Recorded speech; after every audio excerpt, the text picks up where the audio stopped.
Hey guys, welcome to today's legal term. So ఈరోజు legal టర్మ్లో మీకు నేను ఎక్నాలెడ్జ్మెంట్ అంటే ఏంటో ఎక్స్ప్లెయిన్ చేయబోతున్నాను. సో జనరల్గా మనకి ఇప్పుడు ఒక ప్రామిసరీ నోట్ ఉంది. ప్రామిసరీ నోటు 3 years వరకు మాత్రమే మనం యూస్ చేసుకోగలం. అంటే ప్రతిదానికి లిమిటేషన్ పీరియడ్ ఉంటుంది. అయితే 3 years తర్వాత సో ఇప్పుడు ఆ పర్సనే చెల్లించాలి అని రెడీగా ఉన్నాడు అనుకోండి.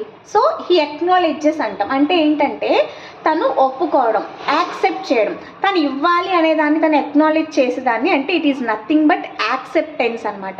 సో మీరు చూస్తున్నట్లయితే హీ ఎక్నాలెడ్జ్డ్ అంటూ ఉంటాము. సో అట్లా ఒక ప్రామిసరీ నోట్ అయినా సరే తను మళ్ళీ ఒక స్లిప్లో నేను పే చేస్తాను అని చెప్పి మళ్ళీ ఒక రీసైన్ చేస్తూ చెప్పేదాన్ని మనం ఎక్నాలెడ్జ్మెంట్ అంటాం అనమాట. సో ఇది మనకి లిమిటేషన్ యాక్ట్లో కూడా అయితే వస్తుంది. So acknowledgement means giving acceptance for the debts or anything. వాళ్ళు ఒక యాక్సెప్టెన్స్ ఇవ్వడాన్ని మనం లాలో ఎక్నాలెడ్జ్మెంట్ అయితే అంటాం అనమాట. సో ఇలాంటి టర్మ్స్ కోసం డూ ఫాలో అండ్ సబ్స్క్రైబ్.